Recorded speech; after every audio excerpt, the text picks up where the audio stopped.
Hello, my pickles, my snowflakes, my turtles. My name is Sarah, Pearls of Wisdom and Food with Keto, under 20 today. I think it might be under 15 too. Anyway, I'm a turtle. Why am I a turtle? Because I do a slow recovery. That is a keto way of eating lifestyle that I've chosen. I'm not thinking of it as a weight loss program that until I get to, then I can have sort of thing, the old mentality. It totally has gone away. What I do today for my my way of eating, my way of life, is I just put my keto foods into my tracker and go about my day. I have my one meal a day. It works for me. And being a turtle is not having expectations. I plan, I hope that things come true, that I consider myself on maintenance now at 122.2. My window is 121 to 123. And I still work hard at it. Maintenance is harder because it can really play with your brain. It can start telling you, you got a little leeway here.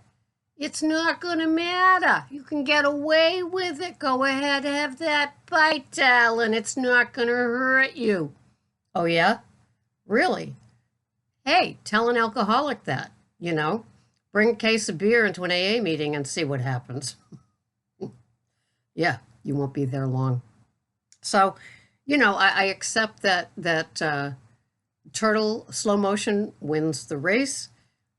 We just plod along. We know what we're going to have. We still use our tools. We just enjoy each day for what it is. Why not? Each day, I plan my OMAD with like anticipation and an excitement because it is my one meal a day. I look forward to it. It's going to have tasty things in it. It's high in fat, pretty low in protein, really. I'm usually under 50 and very low carbs, and it seems to work. My fat intake, as far as macros go, goes between 80 and 85%. And my carbs are usually 5, 4, or 3% of my food plan. So the rest is protein, which is like 10%. And that's kind of where it's supposed to be. So that makes me happy. I'm reading my Badditives book, and this will be a partial Sarah School of aspartame. If I can sum it up, is just don't. Just don't. Stay away from it if you can.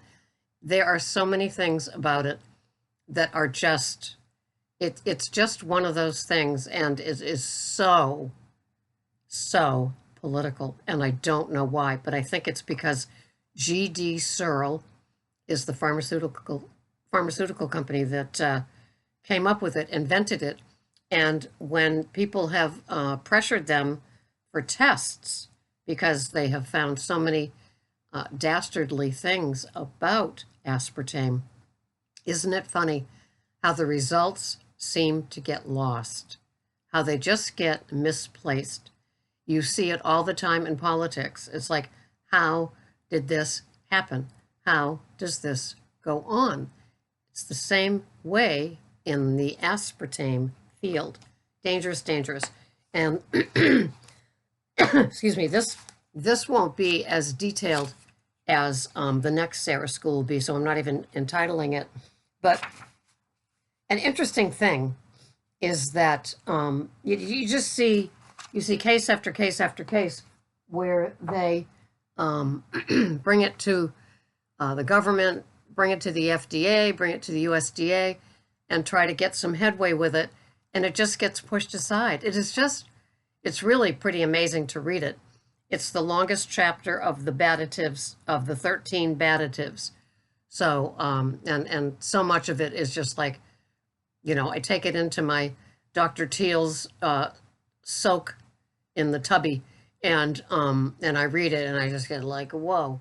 Between the magnesium and the wonderful scent of the Dr. Teal's and the warm bath and the reading, I am just like, I'm knocked out, It's like I get out of a cold tub, kind of, not really. But yeah, it's very, very powerful. Now, Michael Jacobson, I have been listening to him for years, and I love the way he talks. I think that's why. And we're talking like 30 years I've been listening to him.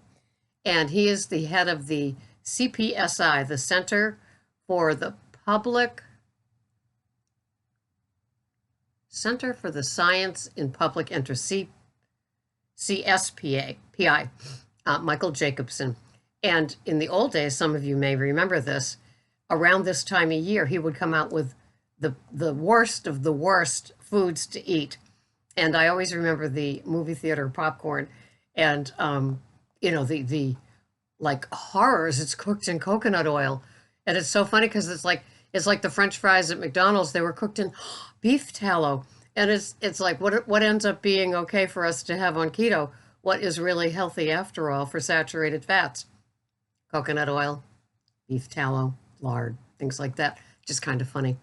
But anyway, so Coca-Cola has a lot of money for advertising. I know, shocking, right? And so they had a pile of money that they were going to give to Taylor Swift to advertise Diet Coke. Why wouldn't they? Look at her. She's, under 100 pounds probably, and she is as hot and happening as can be. She captures the under 30 audience in a way that probably no other rock star or top 40 star has.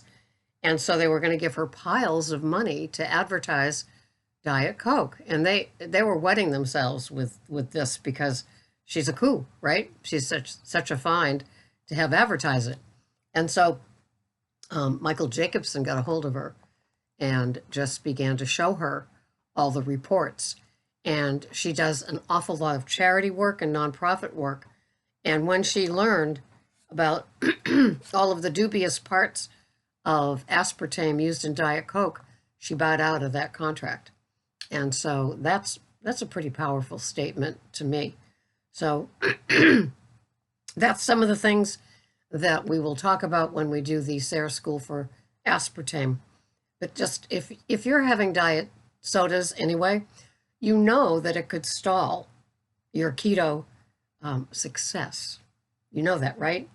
And so when you see a lot of people, excuse me, working on giving it up, and so it is a big deal. And so I think that if you are having diet sodas, if you could just work on maybe cutting back, maybe switching to sparkling water. There are some changes that you could make that your body might like, but you're putting this really dangerous drug into your body. It bore holes in mice's brains. Now, mice aren't us. So when they do testing on mice, they assimilate and digest things different than we humans do. But still, a chemical that strong, boring holes into your brain. If it ever comes down that not only is Alzheimer's related to aspartame, who I wouldn't be surprised. It just seems to me like it's a well-protected drug. And it is a drug. I mean, Gigi Searle came up with it. It's not like a little la-di-da, monk fruit sweetener. It's very serious. So check out your labels, and be careful. It's just me saying, is where we can clean up our acts. And I wasn't a diet soda person anyway, so I don't know how hard it could be to give it up. Those of you that are addicted to your diet sodas, I'm sure can blast me with how hard it is to give up. I just began the sparkling water as it's like a treat, right? It's like when I go to an event or I bring a container of the Mountain Valley to the meeting with me, to keep my whistle wet. It's just because I just adore the bubbles, especially like the Mountain Valley one.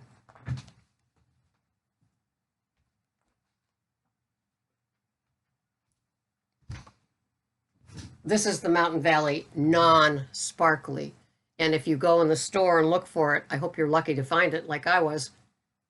The red is spring water with no bubbles, and the blue has a little couple of bubbles on it, and it says sparkling. And the bubbles are so tiny. I mean, it's just delicious. It's like how some people probably feel about their Pellegrino or their Perrier.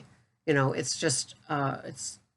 I guess you can have a sparkling water that can be your favorite, and it's not like they all are the same. I still have some Poland Spring in the house, and when they're on sale at places like Market Basket, 2 for $3, I do grab a few 6-packs because it's good to have.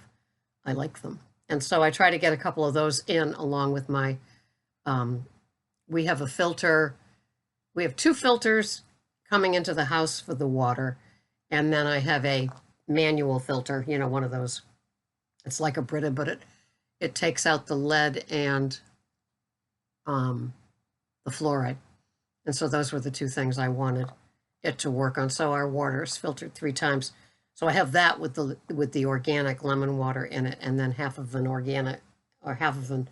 You don't have to buy organic lemons, limes, or avocados because their shells protect them. Just so you know. So when you go thinking that these things that people that do pure good old keto do, it's not as expensive as it may appear, because when you start paying attention to like the clean 15 and the dirty dozen of veggies, you know, like if we could have bananas would be okay because they have a real thick skin, but we aren't having bananas because that would take care of all of the carbs for the day, wouldn't it? And when you listen to people talking about potassium, I just happened to hear a Dr. Berg talking about potassium. And, you know, we always think, wow, well, we'll just have a couple of bananas a day, and then we go keto and we can't have bananas. And so we're saying to people, well, now what can we have? And Brussels sprouts have like 500 milligrams in a serving of Brussels sprouts. I assume a serving is like a cup of them. I go by the onesie, 1 carb per Brussels sprout. And so spinach and my watercress and even the Mountain Valley water has potassium in it. So there are lists of high potassium foods that you can find, and head on down to making sure that that's what's in your grocery cart. These are just the small little changes that'll make a difference. And when you find yourself fatigued or just flat with energy, it could be your electrolytes. And electrolytes are sodium, magnesium, and potassium, and you want to keep those up.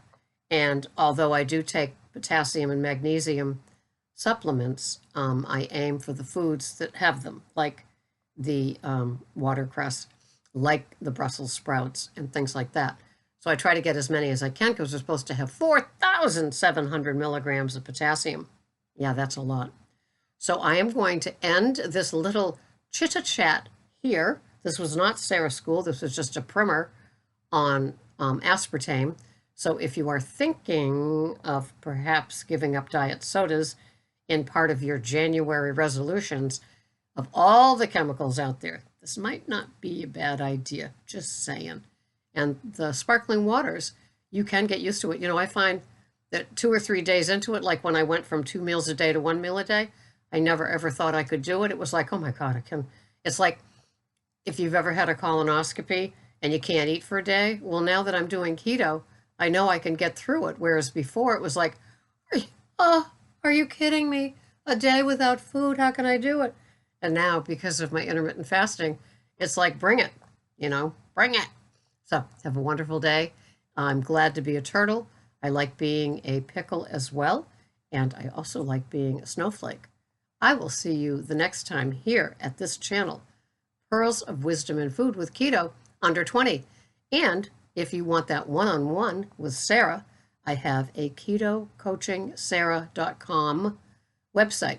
And I have 4 different packages that can be purchased if you want that one-on-one time with me, and in different lengths of time, and an email for 30 days option as well. So this has been Sarah, Pearls of Wisdom and Food. Thanks so much for watching. I will see you the next time. Why not? I might as well come back. It's working for me. Bye-bye for now.